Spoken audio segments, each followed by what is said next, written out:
अच्छा, ब्रांड आ गया हमारे पास, कलर आ गया, मॉडल आ गया, और रैम। रैम आप उसको स्ट्रिंग में लिख लो, 8 GB आ गया। स्टोरेज लिख लो, स्टोरेज के अंदर आप क्या लिख दो, 128। सही है। तो ये सारा क्या है आपके पास, एक मोबाइल का डाटा है। सही है, जिसको हमने एक ऑब्जेक्ट में बना के रख दिया है। ऑब्जेक्ट क्यों यूज़ करते हैं, ये सारी बातें हम लोग पिछली क्लास में पढ़ चुके हैं ऑलरेडी। सही है। अच्छा, लास्ट क्लास में और हमने क्या देखा था इसके अलावा, कि भाई हम अगर कंसोल लॉक लगाते हैं मोबाइल, तो हमारे पास क्या आएगा, एक ऑब्जेक्ट आएगा। सबको नज़र आ रहा है ना। ऑब्जेक्ट के अंदर हमारे पास क्या आ रहा है, ब्रांड, कलर, पूरी जो है ऑब्जेक्ट की क्या कहलाती हैं, प्रॉपर्टीज़, जैसे हम लोगों ने पढ़ा है प्रॉपर्टीज़। ठीक है, ये हमारे पास सारी प्रॉपर्टीज़ आ गई। अगर हमें इसको गेट करना है तो हम क्या करेंगे, डॉट लगा देंगे। हमारे पास सारी एक्सेसिबल हो रही हैं यहाँ पे ना। अब जैसे मुझे यहाँ पे देखना है यार कलर कौन सा है, तो मैं क्या करूँगा, डॉट कलर। तो यहाँ पे कलर क्या आ जाएगा, वाइट। अच्छा, दूसरा तरीका हमने देखा था इसका कौन सा, कि अगर मुझे इसको और तरीके से गेट करना है तो मैं क्या लगा सकता हूँ, एरे लगा सकता हूँ। ठीक है, स्क्वायर ब्रैकेट बेसिकली। और इसमें इंडेक्सिंग वाला तो मसला नहीं है ना, या है, क्योंकि ये इंडेक्सिंग की बेस पे नहीं चल रहा। क्या करेंगे, तो यहाँ पे हमारे पास वही दोबारा सारी प्रॉपर्टीज़ दिख रही हैं। दो तरीके हम लोगों ने लास्ट क्लास में देख लिए थे।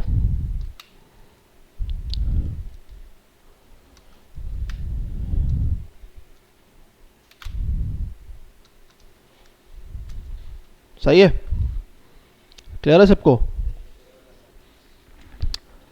अच्छा जी, और क्या देखा था हमने लास्ट क्लास के अंदर, अपडेट वाला भी देखा था अपना हमने। तो हमने क्या किया था कि मोबाइल डॉट, जैसे हमने यहाँ पे कलर चेंज कर दिया, ब्लैक करते थे हम, तो वो हमारे पास रिफ्लेक्ट कर रहा था।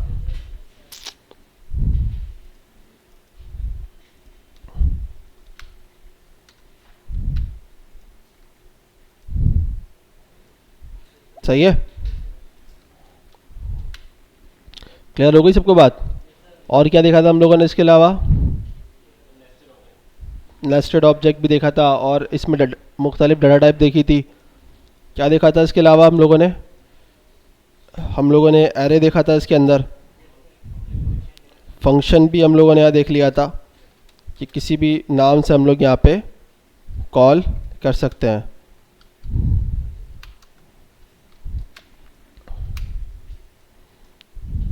और क्या देखा था, एक एरे देख लिया था। इसी तरह यहाँ पे बुलियन भी हम लोगों ने देख लिए।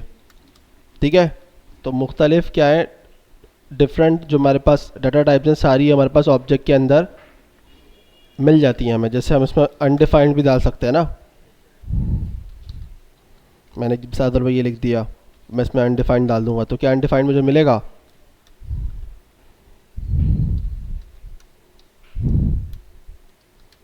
इसको मैंने नल कर देता हूँ, बस ऐसे ही वर्ड रख दिया। अब यहाँ पे आएंगे तो हमें सब कुछ मिल रहा है। सही है, तो ये एक ऑब्जेक्ट है, और ऑब्जेक्ट की क्या है, प्रॉपर्टीज़। इसके अलावा हमने देखा था एरे ऑफ ऑब्जेक्ट, देखा था नहीं देखा था। एरे ऑफ ऑब्जेक्ट बनाने का एक सिंपल तरीका बताया था, क्या है भाई, कि जैसे मोबाइल है तो इस तरह हम मोबाइल्स कर सकते हैं। ठीक है, और क्या बनाएंगे, एरे। अब इसके अंदर हम बनाएंगे ऑब्जेक्ट एक। अब अगर मैं इसको ले रहा हूँ तो मैं शुरू में बस इसी को ले लेता हूँ, ठीक है, बाकी छोड़ देते हैं। ये इसकी हो गई क्या सारी कीज़, वैल्यूज़, प्रॉपर्टीज सारी ना, एक ऑब्जेक्ट की अभी हुई है। अच्छा, अब इसी तरह हम और ऑब्जेक्ट्स बना सकते हैं। अच्छा, इसकी नीड क्यों है भाई? अब जाहिर सी बात है, मोबाइल्स में सिर्फ सैमसंग ब्रांड अगर है तो एक कैटेगरी तो नहीं है ना इसकी। अब जैसे ये वाइट कलर में आ रहा है, इसको हम कर देते हैं भाई, ये आ रहा है ब्लैक के अंदर, A14 है तो हम इसको A50 कर देते हैं। सही है, 8 GB रैम करके इसको हम कुछ 64 कर देते हैं। इसी तरह इसको भी हम सैमसंग रख देते हैं, वाइट छोड़ देते हैं, लेकिन यहाँ पे चेंज कर लेते हैं हम लोग, यहाँ पे हम नोट कर लेते हैं। सही है, इसमें हम 16 GB रैम कर लेते हैं।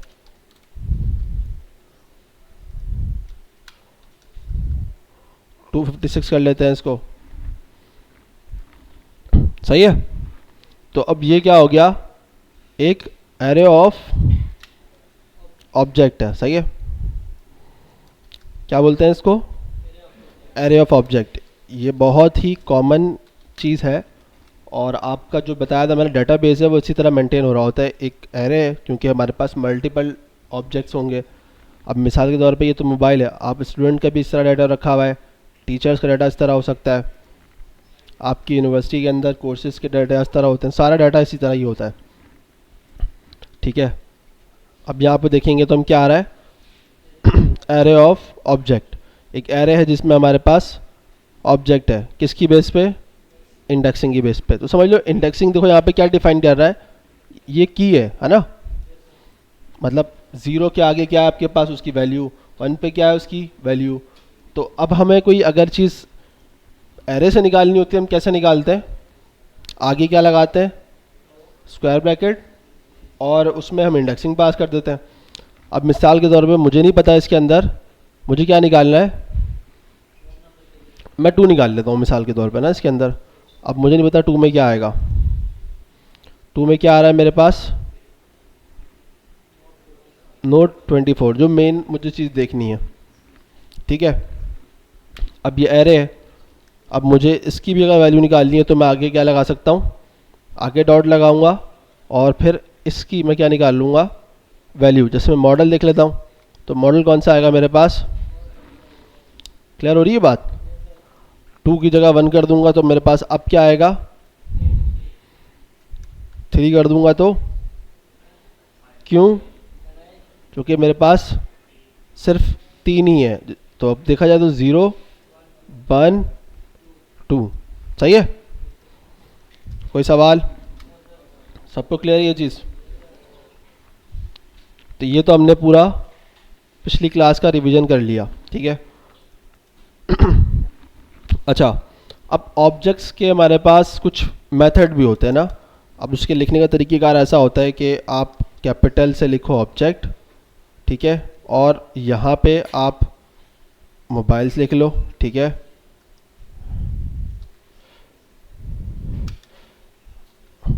डॉट, अच्छा इसमें यहाँ नहीं आ रहा है, रुक जाओ,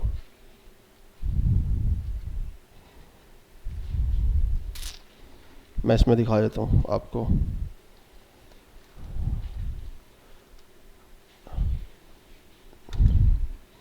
अब यहाँ से भी देख लेते हैं कि हमारे पास कितना चीज़ें हो चुकी हैं। जावास्क्रिप्ट हमारी वनीला ऑलमोस्ट कंप्लीटेड है।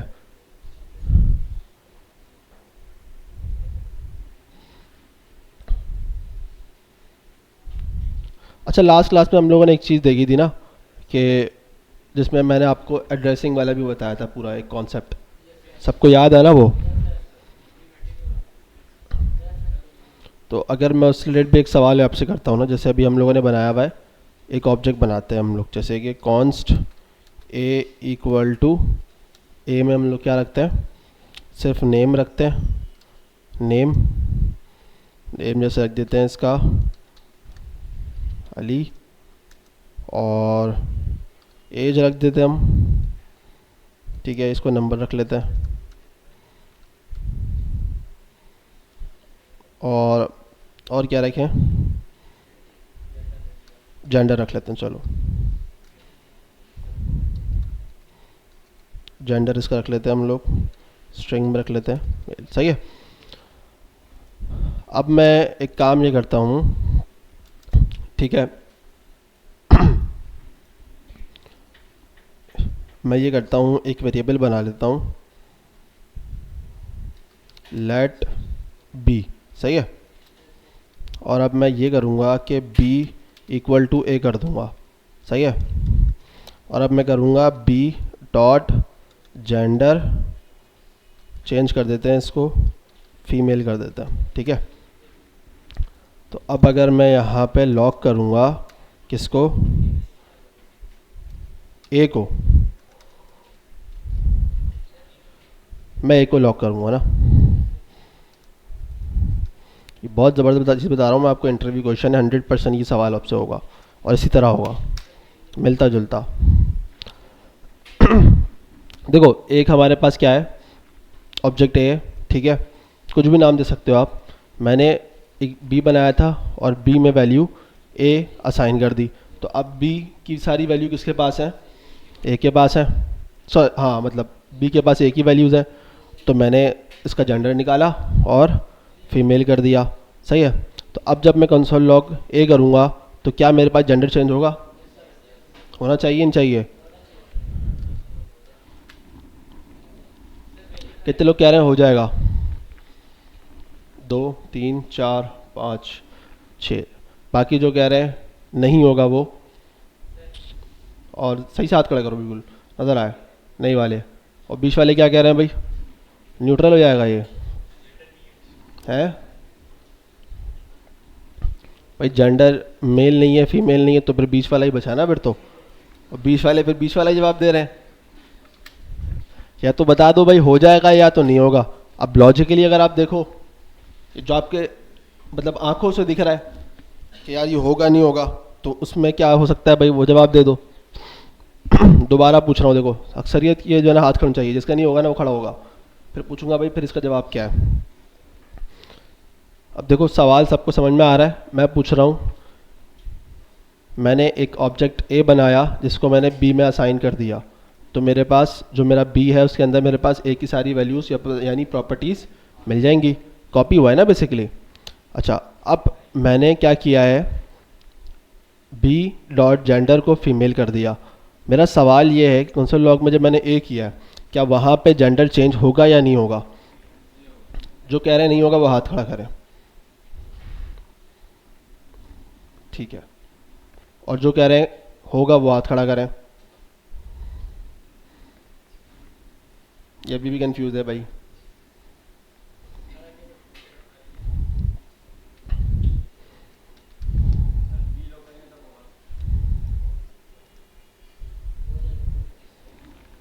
हो गया तो ताली बजा लो अपने लिए, जो कह रहे तो हो जाएगा।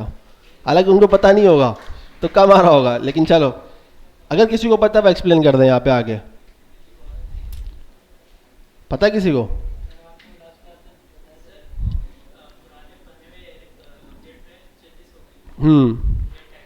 देखो यही चीज़ मैंने लास्ट क्लास में ऑलरेडी बता दी थी, तरीकेकार वाला डिफरेंट था, ये डिफरेंट है, लेकिन ये वाला 100% आपसे इंटरव्यू में क्वेश्चन हो जाएगा, ठीक है।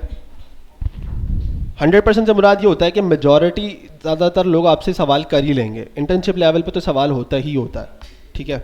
जूनियर लेवल में भी सवाल किया जाता है, जो कि अक्सरियत को नहीं पता होता इसके बारे में। तो अब उससे सवाल ये है कि भाई क्या फीमेल आएगा नहीं आएगा, वो एक जूनियर भी, हालांकि काम काफ़ी टाइम से कर रहा होगा, जूनियर का मतलब हो गया 6 महीने का एक्सपीरियंस हो गया उसका, वो भी जवाब देने में थोड़ा सा जो है ना सर खुल जाएगा, क्योंकि उसने अगर नहीं पढ़ा होगा सही से, बेसिक स्ट्रांग नहीं हो ना बंदे की, तो इमारत खड़ी नहीं हो सकती, सही है। इमारत तभी खड़ी होगी जब आपकी जो नीचे की जो बेस होती है ना वो स्ट्रांग होनी चाहिए, तो अपनी बेस स्ट्रांग रखोगे तो आगे इंशाल्लाह आप लोग तरक्की करोगे, ठीक है। तो अब इसका कॉन्सेप्ट वही है कि देखो बी वेरिएबल है और ए वेरिएबल है, जब मैंने कॉपी किया तो क्या हुआ, रेफरेंस डाटा टाइप है, एड्रेस कॉपी हुआ। अब मैंने वहाँ चेंजेस करूँगा वहाँ चेंजेस करूँगा तो ऑटोमेटिकली वो रिफ्लेक्ट करेगा इसको। इसका एक और कॉन्सेप्ट कहलाता है डीप कॉपी और शैलो कॉपी। कौन सा copy? Deep copy and shallow copy, ठीक है, ये दो कॉन्सेप्ट है, इसके बारे में पढ़ के आना, सही है, ये आप लोगों का टास्क है। नेक्स्ट क्लास में संडे को मैं यहाँ पे पूछूंगा डीप कॉपी क्या होती है, शैलो कॉपी क्या होती है, और कोड भी करवा के पूछूंगा कि भाई कोड भी कैसे होता है उसकी। Deep copy DEPP deep and shallow SHALLOW शायद शैलो होता है, ऐसी है।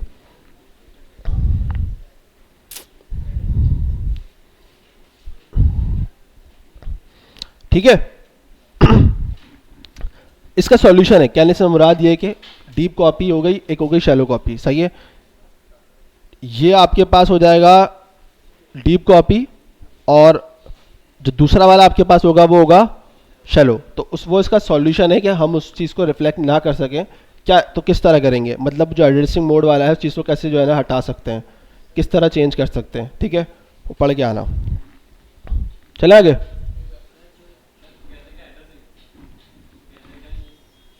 रेफरेंस डेटा है भाई ये,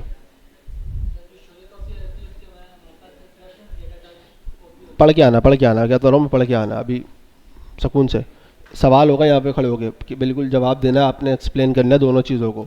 ये तो मैंने आपको एक कॉन्सेप्ट बता दिया, ठीक है, आपके समझ में आ गया भाई ये तो एड्रेसिंग बेस पे चल रहा है। अब इसको तोड़ना कैसे है या रोकना कैसे है, इस चीज़ को पढ़ के आना।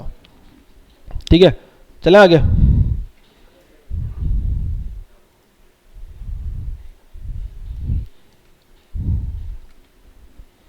अच्छा जी, ये चीज़ सारी हम लोगों ने देख ली थी। मैंने बताया था न्यूज़ से क्या बनता है हमारे पास, ऑब्जेक्ट बनता है, कंस्ट्रक्टर देखो पूरी सारी चीज़ें, हम लोगों ने इस चीज़ को सारी चीज़ देख लिया था। अब ये वही चीज़ कर रहा है, यहाँ पे क्या कर रहा है, की वैल्यू की बेस पे बता रहा है, नेम क्या है की और उसकी वैल्यू है, सारी चीज़ें। डाटा टाइप्स भी हम लोग ऑलरेडी देख चुके हैं। ये भी चीज़ें देख चुके हैं हम लोग, इसमें ऐड भी करके देख चुके हैं हम लोग लास्ट क्लास में, याद है ना। ये तो हमने अपडेट किया था यहाँ पे। इसके अलावा मैंने कोई ऐसी प्रॉपर्टी थी जो इसमें एग्जिस्ट ही नहीं करती, उसको भी ऐड कर दिया था, वो भी ऐड हो जाती है, ऐसा ही है। डिलीट भी हो जाती है इसके अंदर, डिलीट का कीवर्ड लगाओ आप तो डिलीट भी हो जाती है, लेकिन इतना यूज़ होता नहीं है ये, लेकिन फिर भी पता होना चाहिए आपको, सही है। अच्छा जी, अब देखो यहाँ पे, अच्छा इन्होंने यहाँ पे बताया हुआ you can also use multi word property name. कैसे यूज़ कर रहे हैं ये, एक मल्टी वर्ड से मुराद ये हो गया ना कि अब दो डिफरेंट अलग अलग वर्ड होगा, सेपरेट है, सही है, तो आप उसको कोटेड करके भी लिख सकते हो। ठीक है, ये कॉमा वाला तो सबको पता ही है ना, कॉमा लगता है इसके अंदर, ठीक है, ये चीज़ याद रखना। ऐसा ना हो आप यहाँ पे सेमी कॉलन लगा रहे हो, दूसरी चीज़ लगा रहे हो, यहाँ पे क्या लगता है, कॉमा लगता है, ठीक है। अच्छा जी,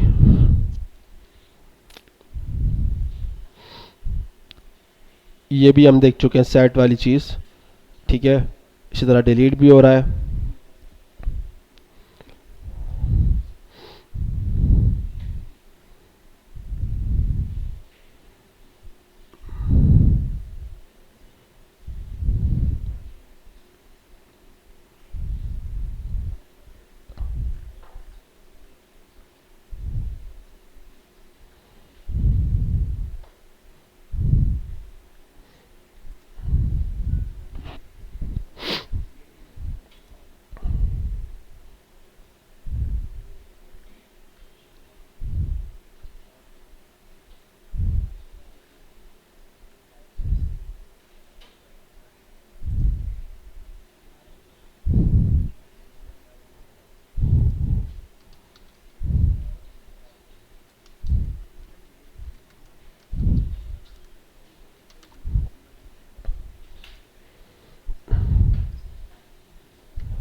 अच्छा, जावास्क्रिप्ट के अंदर मैं आपको बता रहा था कुछ ऑब्जेक्ट के क्या होते हैं, मेथड्स भी होते हैं जो कि इस्तेमाल होते हैं, जैसे ऑब्जेक्ट डॉट की, इसको देख लेते हैं और इसी को कॉपी कर लेते हैं।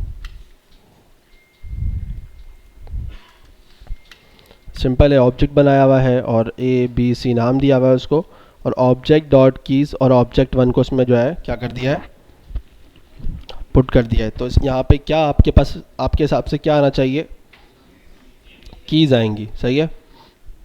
किस तरह आएंगी, एक एरे की फॉर्मेट में। इसी तरह हमारे पास की जगह वैल्यूज़ होता है, ठीक है, जिसमें हमारे पास सारी वैल्यूज़ आ जाती हैं, ठीक है। अब ये मेथड है, कभी ना कभी इस्तेमाल होते हैं, और मैंने भी काफ़ी दफ़ा किया है इस चीज़ को इस्तेमाल, तब ये नहीं कह सकता कि बिल्कुल ही बेकार चीज़ है, नहीं, काम आती हैं चीज़ें भी, ठीक है।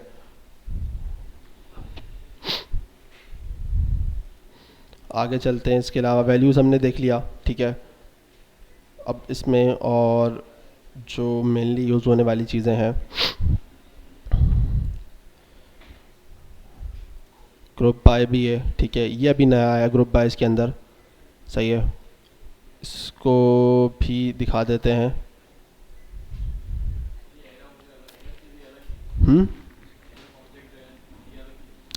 एरे ऑफ ऑब्जेक्ट एक एरे है जिसके अंदर उसकी इंडेक्सिंग की बेस पर जो हमारे पास वैल्यूज़ हैं, जो एलिमेंट्स हैं, वो क्या है हमारे पास, ऑब्जेक्ट है, ठीक है। अब ये इन्वेंट्री एक, ठीक है। अब ये सारी चीज़ें उसकी लिखी हुई हैं, सही है। मैं आपको इसको पहले समझा देता हूँ। अब क्या ये एक एरे है और उसका क्या है, ये ऑब्जेक्ट है। अब यहाँ पे नेम है, टाइप है आपके पास, और क्वांटिटी है, सही है। तो ये एक इन्वेंट्री है। जैसे मैंने आपको बात की थी कि सलानी में डेटा जो आपका रखा हुआ है वो किस तरह रखा हुआ है, एरे ऑफ ऑब्जेक्ट में। या अगर आपके किसी ई कॉमर्स प्रोडक्ट पे जाते हो तो वहाँ पे जो सारा डाटा आता है आपके पास किस में आता है, एरे ऑफ ऑब्जेक्ट में। इसकी मिसाल मैं आपको दिखा देता हूँ।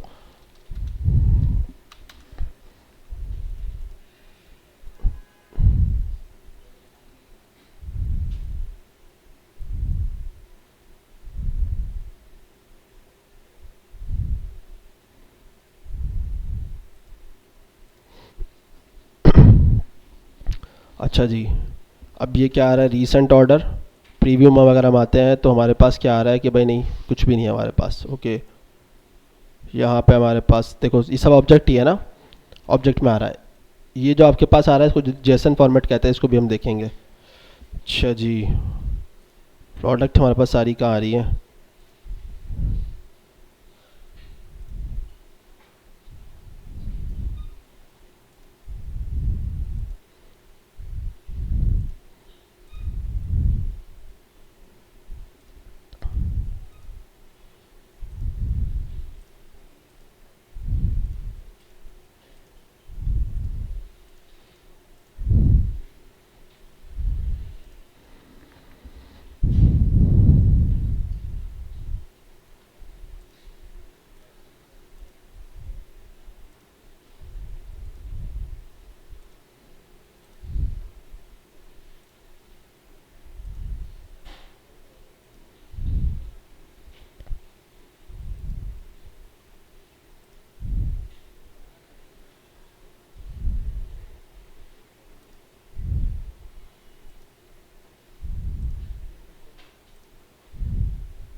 ये सारा आपके पास क्या आ रहा है, डाटा आ रहा है।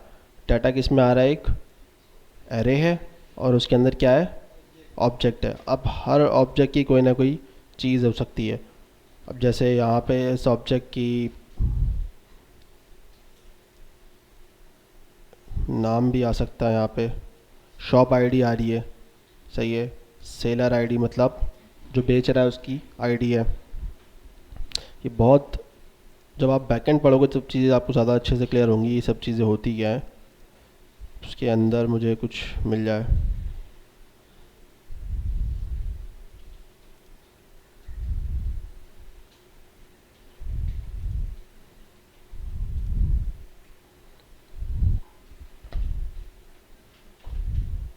इसमें डाटा सही से मैनेज नहीं हुआ, मिल ही नहीं रहा है।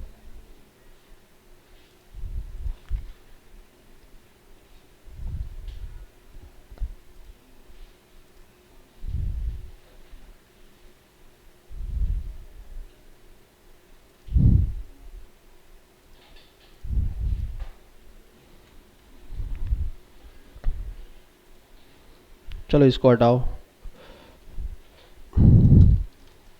अमेज़ोन में देख लेते हैं।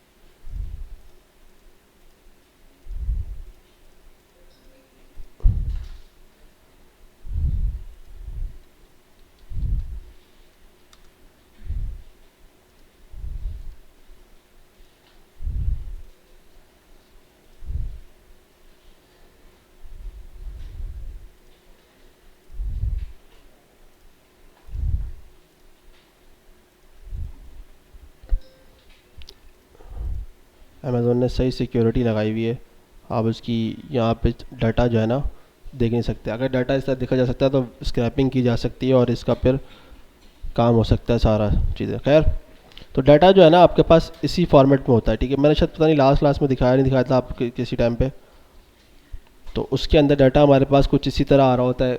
अब ये तो सिर्फ एक दो प्रॉपर्टीज़ हमारे पास, मल्टीपल अभी हमने देखा थाउजेंड्स प्लस भी हो सकती हैं, इससे भी कम हो सकती हैं, ठीक है। तो अब ये इन्वेंट्री है, इसमें कुछ चीज़ें रखी हुई हैं, ठीक है। अब यहाँ पे हो क्या रहा है, पहले इस चीज़ को देख लेते हैं। एक रिजल्ट का ऑब्जेक्ट वो बनाया हुआ है वेरिएबल, और ग्रुप बाय किया जा रहा है, ठीक है। ग्रुप बाय क्या कर रहा है इन्वेंट्री का क्या ले रहा है, एक एरे, सही है। अच्छा, उसके बाद एक कॉल बैक फंक्शन चल रहा है इसके अंदर, ठीक है, जिसके अंदर से हम लोग क्या कर रहे हैं, क्वांटिटी निकाल रहे हैं, सही है, चूँकि क्वांटिटी हमारे पास क्या है, वैल्यूज़ है ना।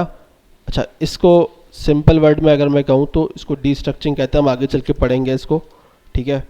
तो आप इसको ऐसे भी कर सकते हो कि भाई ये क्वांटिटी हटा के कर लो आप करंट, सही है, एलिमेंट, सही है।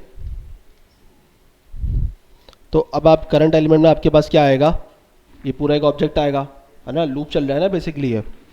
अच्छा, अब ये वाला है तो आपके पास सेकंड में ये आएगा, है ना, थर्ड में आएगा। अब उसकी क्या है, क्वांटिटी है, क्वांटिटी क्या है इसकी, प्रॉपर्टी है। अगर मैं कुछ इस तरह करूँ कि भाई करंट एलिमेंट डॉट क्वांटिटी, मुझे मिल जाएगा, मिल जाएगा या नहीं मिलेगा, मिलेगा ना।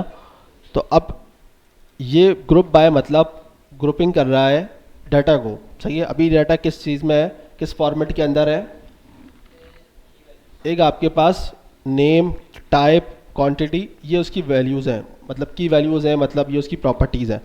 ग्रुप बाय डाटा को क्या कर रहा है, चेंज कर रहा है, फॉर्मेटिंग कर रहा है, उसकी ग्रुपिंग कर रहा है, किसकी बेस पे, अभी देख लेते हैं। अच्छा, अब यहाँ पे कह रहा है कि भाई ग्रुप कर दें, ग्रुप बाय कर रहा है करंट एलिमेंट, मतलब जो भी यहाँ पे चल रहा होगा वन बाय वन, है ना, जिसकी क्वांटिटी क्या है, लेस देन है 6 से, तो आप उसको कर दो रीस्टॉक के अंदर अगर 6 से कम है, ठीक है। ये बेसिकली टर्नरी ऑपरेटर्स कहलाते हैं, ठीक है। सिंपल वर्ड के अंदर अगर मैं बताऊं तो ये इफ एल्स है, सही है। इसको अगर मैं एक्सप्लेन करूं इस तरह, ठीक है, इसको मैं ऐसे एक्सप्लेन कर सकता हूं कि भाई इफ, किस तरह, current element quantity less than अगर 6 है तो आपने क्या करना है, सही है। एल्स में आपने क्या करना है,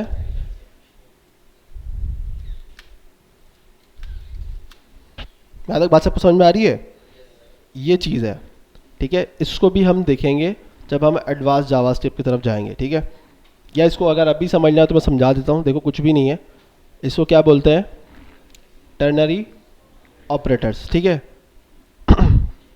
जावा में भी शायद होते हैं, ये होते हैं, ये जावा में होते हैं, हाँ, और लैंग्वेजेस के अंदर भी आपको मिलेंगे, ठीक है।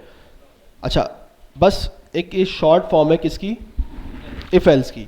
इफ एल्स अब हमारे पास क्या है, लाइंस ऑफ कोड जो है ना गेट कर रहा है ना। अब इसको अगर एक लाइन में लिखना हो तो सिंपल यही है कि आप अपनी कंडीशन डिफाइन करो, कंडीशन क्या है, उसके बाद क्या लगेगा, क्वेश्चन मार्क, ठीक है, क्वेश्चन मार्क लग रहा है, उसके बाद जो डल रहा है वो आपने कोई भी वैल्यू लिखनी है, ठीक है।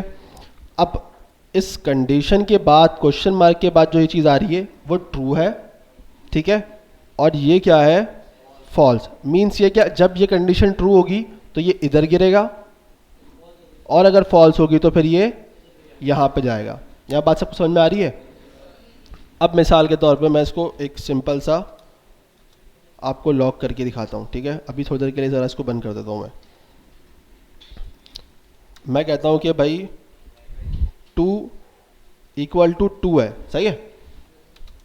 तो आपने क्या करना है, ट्रू दिखा देना है, सही है, अदरवाइज फॉल्स। अब मैं इसको ऐसे कर लूँ या इसको एक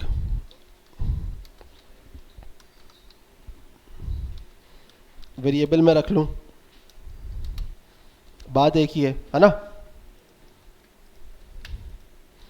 यहाँ पे मेरे पास क्या आएगा, सही है, सबको नज़र आ रहा है। अब ट्रू आप बोल लो, अच्छा भाई ट्रू की जगह मैं कर देता हूँ कि भाई सही है, सही है।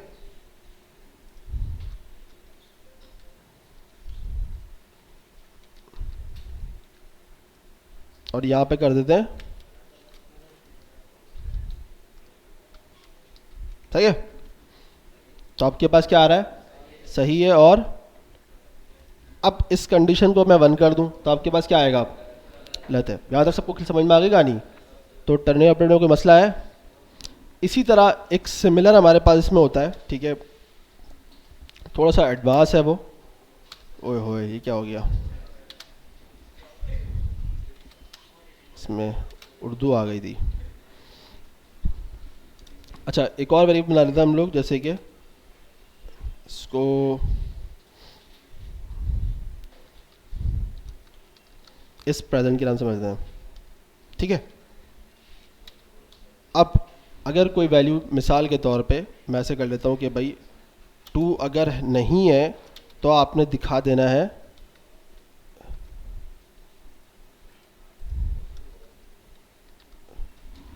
ठीक है। ये भी कहलाता है आपके पास नहीं, नलिश ऑपरेटर ये उसमें कहलाता है। ये क्या कहलाता है, ये शायद मैंने लास्ट क्लास में पहले बताया भी है। नहीं ये नहीं बताया था मैंने, मुझे याद, चलो हो सकता है किसी और को पढ़ाया हो। अब देखो 2 तो मेरे पास है, सही है, तो क्या ये यहाँ पे 0 आएगा, नहीं। इस प्रेजेंट में आपके पास क्या आएगा, अगर मैं इसको कर देता हूँ नल, तो अब मेरे पास क्या आएगा,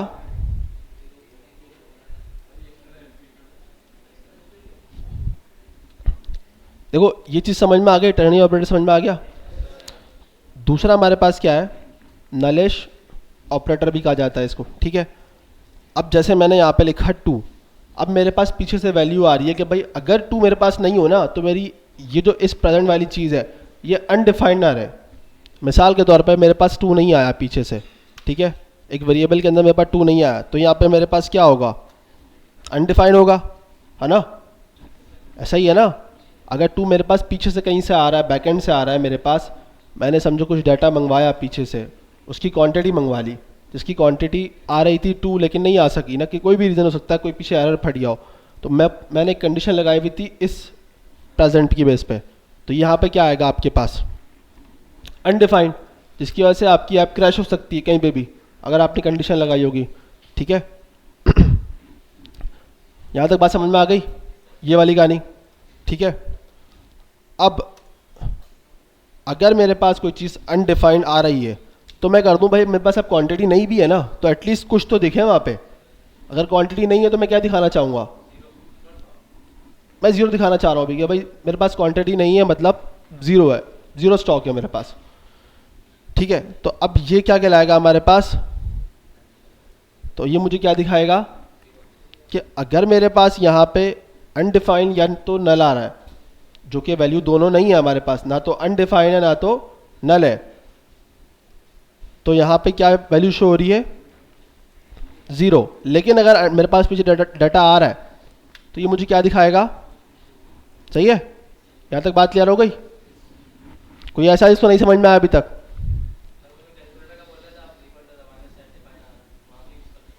वहाँ पे हाँ यूज़ कर सकते हो, बिल्कुल यूज़ कर सकते हो।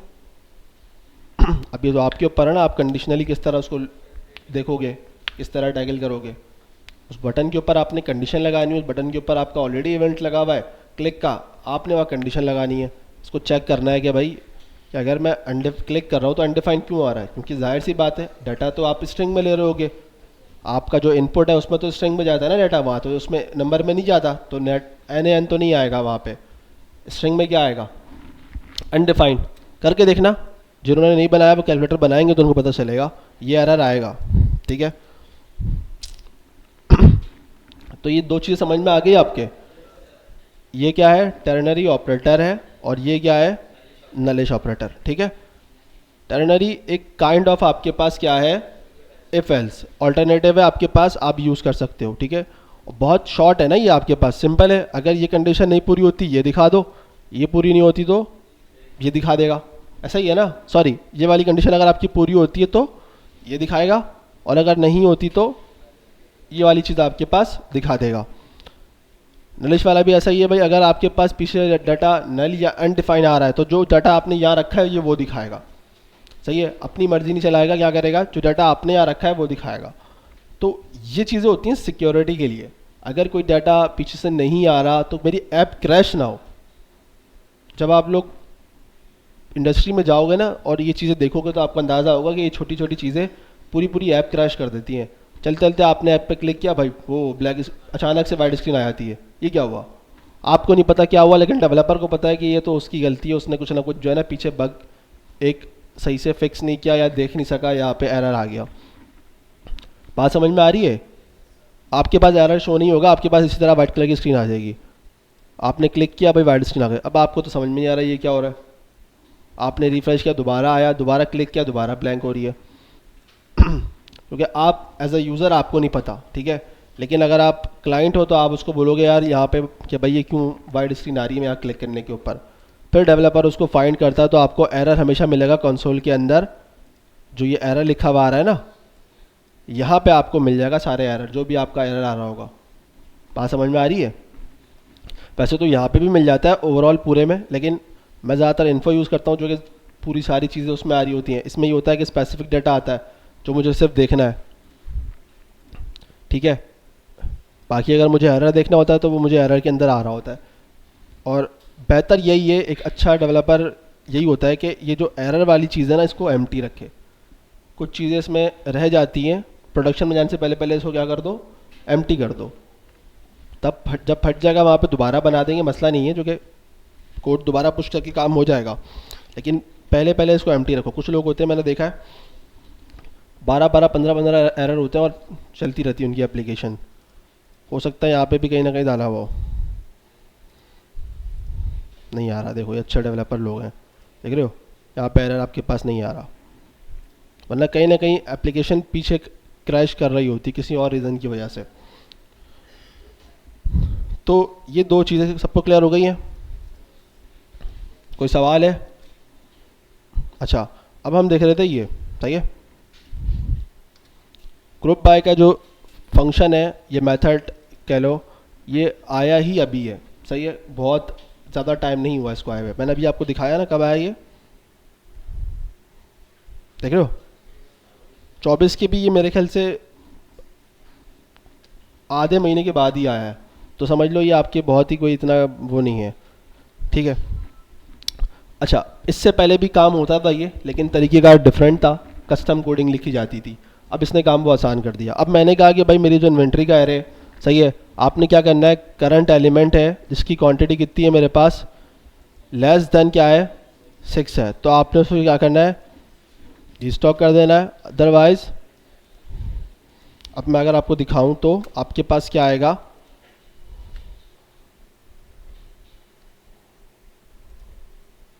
यही है ना हमारी। अब क्या आ रहा है, एक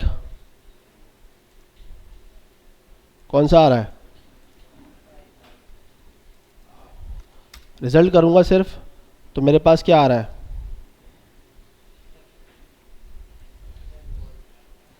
ग्रुपिंग कर दी ना इसने।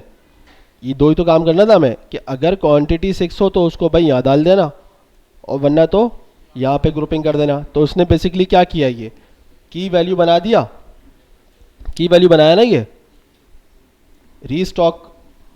रीस्टॉक का मतलब क्या होता है, अब इसकी क्वांटिटी कम है ना तो इसको हमें दोबारा से फिल करना पड़ेगा, सही है। मैं इसको हटा देता हूँ अभी। तो ये इसने क्या किया, रीस्टॉक को क्या कर दिया, ग्रुपिंग कर दी, सही है। जो यहाँ पे बात कर रहे हैं, क्या ग्रुप बाय कर दिया दो कीवर्ड्स की बेस पे, रीस्टॉक और सफिशिएंट, ठीक है। अच्छा, अब यहाँ पे अगर हम रीस्टॉक को खोलते हैं तो अब हमारे पास क्या आ रहा है, एक ऑब्जेक्ट जिसकी क्वांटिटी कितनी है, 5 से कम है, जो कि सही हुआ है ना। यहाँ पे क्या बोला था उन्होंने कि 6 से कम हो, उन्होंने 6 बराबर भी नहीं बोला, सही है। तो उसको क्या कर दिया, अब यहाँ पे आई, यहाँ पे मल्टीपल बाकी बचे हुए सारे आ रहे हैं, क्यों? क्योंकि इन सब की क्वांटिटी ज़्यादा है, यहाँ पे हमें दोबारा से स्टॉक ऐड करने की नीड नहीं है। तो मकसद समझ में आया ग्रुप बाय का। अब मैं इसको सिर्फ इसीलिए यूज़ नहीं कर सकता, मैं ग्रेडिंग की बेस पे भी यूज़ कर सकता हूँ कि भाई अगर मेरे पास स्टूडेंट्स का डेटा है, ठीक है, जिसमें उनके रिजल्ट रखे हुए हैं, और अगर उनके मार्क्स हैं भाई 300, 400, 500, 600 सबके मार्क्स रखे हुए हैं, मैंने उसमें रख दिया कि भाई टोटल मार्क्स मेरे 800 थे। अब 800 का अगर मैं समझ लो 50% निकालूँ तो कितना होता है, 400। तो मैं ऐसा कर लेता हूँ कि भाई जो 50% से ज़्यादा है उनको आप कर दो पास वाले के अंदर, और जो उससे कम है उनको फेल में कर दो। बात समझ में आ रही है या नहीं आ रही? नहीं आ रही?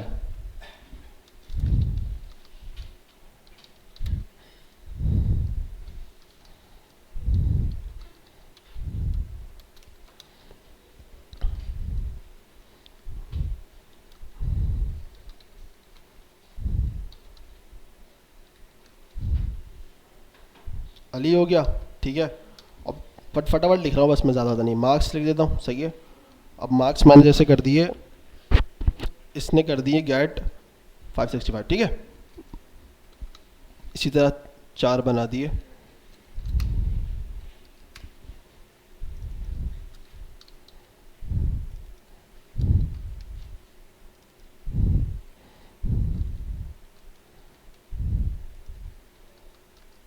सही है। यहाँ पे कुछ मार्क्स कर दिए भाई, इसके हो गए, अहमद के हो गए, इसके हो गए 675, और इसके कर दिए भाई नवाज, तो फेलियर है, ठीक है। अब यहाँ पे मैं करूँगा भाई क्या, ऑब्जेक्ट, ऑब्जेक्ट वेरिएबल है, इसको बंद कर देते हैं।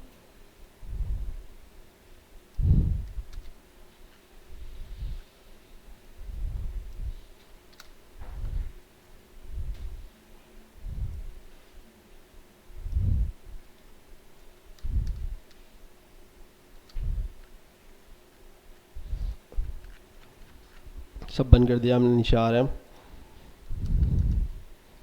वेरिएबल में रख लेते हैं, so const data equal to, कैसे लिखेंगे, कैपिटल ऑब्जेक्ट डॉट, ये सारे मेथड आ रहे हैं, इसमें हमें कौन सा देखना है,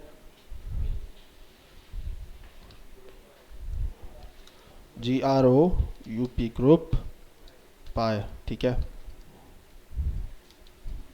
स्पेलिंग मैंने सही लिखी है ना? हाँ लिखी तो सही है, अपडेटेड नहीं होगा इसलिए नया मेथड नहीं आ रहा होगा। अच्छा, अब इसके अंदर हमारे पास क्या है, पहले में हम क्या डालेंगे, एरे, सही है। जो भी हमारा डाटा है, एरे कह लो या डाटा कह लो, हमारा डाटा इस टाइम पे क्या है, स्टूडेंट है। अच्छा, नेक्स्ट क्या है हमारे पास, कॉल बैक फंक्शन, सही है। कॉल बैक फंक्शन क्या है, इसको मैं एक्सप्लेन करूंगा नेक्स्ट क्लास के अंदर, ठीक है। वैसे ये टॉपिक एडवांस है लेकिन देख लेंगे नेक्स्ट क्लास में। अच्छा, यहाँ पे मुझे क्या मिलेगा, करंट एलिमेंट, तो मैं इसको सिर्फ OBJ कर सकता हूँ, मतलब ऑब्जेक्ट मिल जाएगा, ठीक है। अच्छा, अब मैं करूँगा भाई OBJ डॉट, किसको लाना है मुझे, मार्क्स, सही है। मार्क्स क्या है भाई, अगर लेस देन है किससे, 400 से, मैंने 800 का एक रखा हुआ है ना कॉन्सेप्ट, तो आपने क्या करना है कि भाई आपने बना देना है एक फेल, सही है। सॉरी, यहाँ पे क्या लगाएंगे हम, क्वेश्चन मार्क, और यहाँ पे लगाएंगे अब कॉलन, और यहाँ पे क्या लग देंगे, पास, ठीक है। अब देखो ये कितना आसान हो गया, अब मैं बैठ के पूरा सबको देखता रहता यार कौन पास है कौन नहीं है, मुझे कितना मुश्किलात हो जाती। यहाँ पे इसने 2 मिनट में मेरा काम क्या कर दिया, सॉल्व कर दिया। सिर्फ कंडीशन की बेस पे भाई मैंने डाटा को निकाला, अनडिफाइंड आ रहा है, किस चीज़ का अनडिफाइंड आ रहा है भाई, मार्क्स 400, स्पेलिंग मिस्टेक है, क्या गड़बड़ हो रही है, कुछ चीज़ रह गई है, रिटर्न,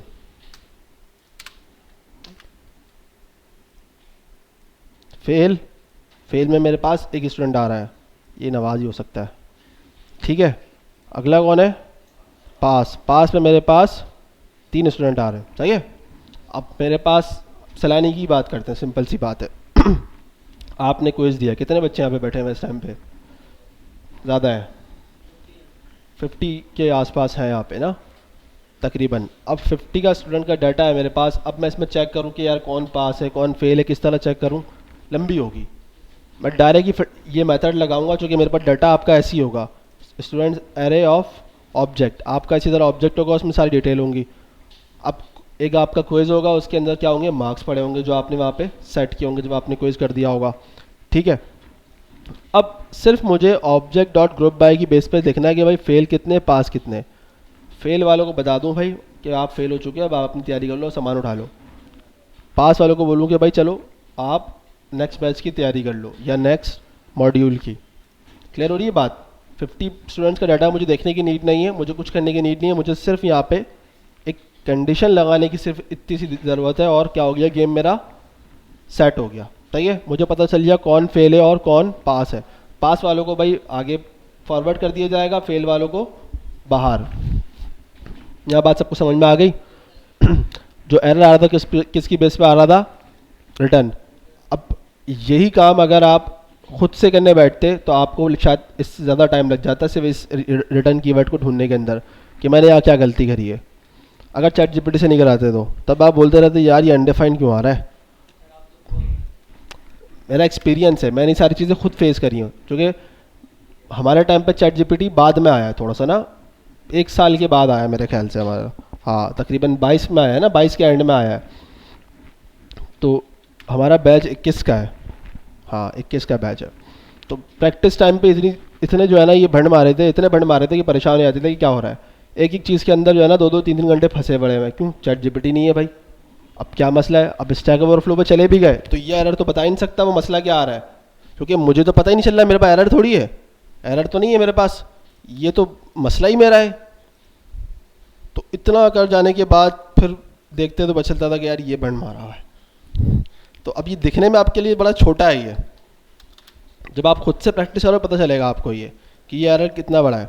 सही है, तो सॉल्यूशन क्या है, इसके अलावा आप राउंड ब्रैकेट भी यूज़ कर सकते हो तो वो डायरेक्ट रिटर्न कर देता है। ठीक है, लेकिन उसके लिए क्या होता है, वन लाइन वाला आपके पास होना चाहिए। सबको क्लियर है यहाँ तक बात? ग्रुप बाय समझ में आ गया? चलें आगे। ऑब्जेक्ट एंट्रीज भी होता है और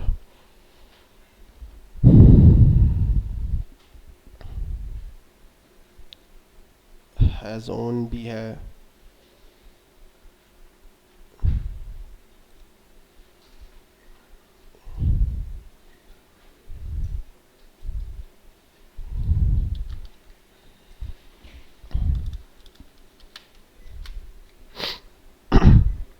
अब देखो हैज़ ऑन का मतलब यही है कि देखो ये बता रहा है कि यार ये प्रॉपर्टी इसमें एग्जिस्ट करती है या नहीं करती ना। अगर हम यहाँ जाएंगे तो हमारे पास क्या रिटर्न हो रहा है, ट्रू।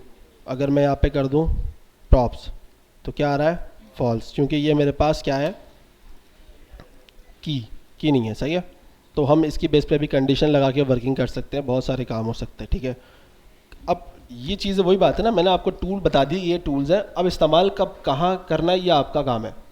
जब आप लॉजिक्स बना रहे हो तो कब चीज़ें इस्तेमाल करनी है। अभी जो मैंने पहला क्वेश्चन दिया हुआ असाइनमेंट का क्या है, ज़रा पढ़ो, किसी के पास खुला हुआ है तो पढ़ो, क्या है वो।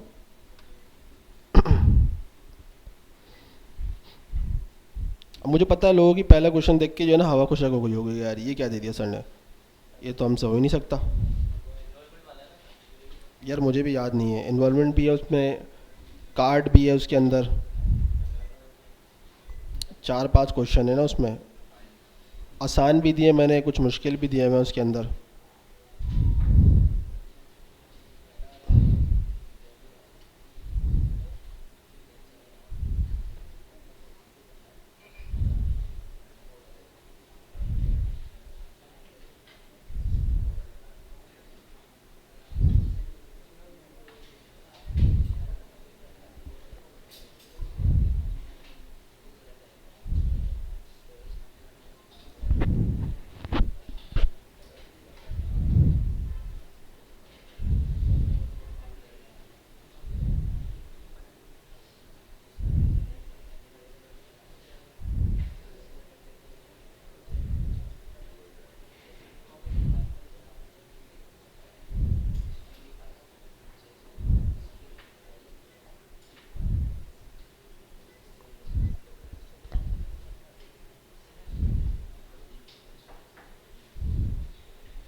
पास यहाँ पे ओपन नहीं हो रहा है क्योंकि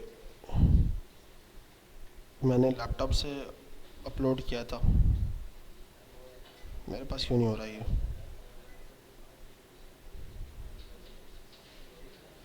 हो गया। अब देखो इसमें क्या लिखा हुआ है। An online platform track course enrollment for a student. Each enrollment includes the student name, selected course and enrollment date. अब देखो इसमें आपके पास इन्होंने बता दिया कि भाई आपके पास तीन चीज़ें हैं। क्या है?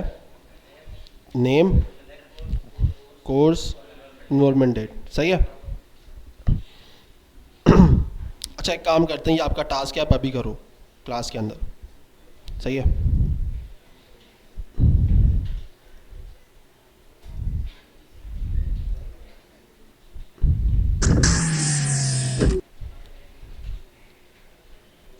सबके पास एक्सेस आ चुका है स्क्रीन का।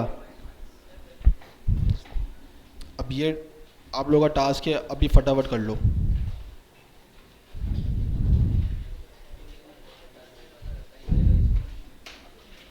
ये सिर्फ नॉर्मल क्वेश्चन है, इसकी यूआई वगैरह नहीं बनानी। ये सिर्फ आप जावा स्क्रिप्ट पे क्वेश्चन आपने जो है ना नॉर्मल सॉल्व करना है। यूआई वाले क्वेश्चन नहीं है। किसने बना दी है? किसने बनाई है भाई? बना दी यूआई। चलो अच्छी बात है, आपकी प्रैक्टिस हो गई होगी। बाकी ये नॉर्मल क्वेश्चन है। अगर स्क्रीन नहीं गई है,